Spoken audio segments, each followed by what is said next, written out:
رسیدیم به اونجا که موشا و فرعون شرط و شروطی گذاشتن. فرعون گفت مار من اگه بزرگ بود مار تو رو میندازم شک بخوره، خودتم میندازم گرگ ادامت میکنم، چیکت میکنم. موشا گفت قبوله.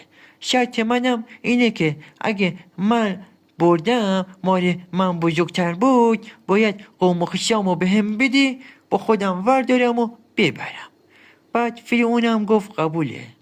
موسی گفت اول شما باید مارتون رو بندازین زمین نشون بدید و من یک شانتونم بهتون میدم. فرعون تو میتونی 2 از افراد تو بیاری 30 نفر ماراتون رو هم بذارید و نشون بدید. بعد فرعون به افرادش گفت افراد بیایید مارتون رو بندازید اینجا به این موشاگه نشون بدیم.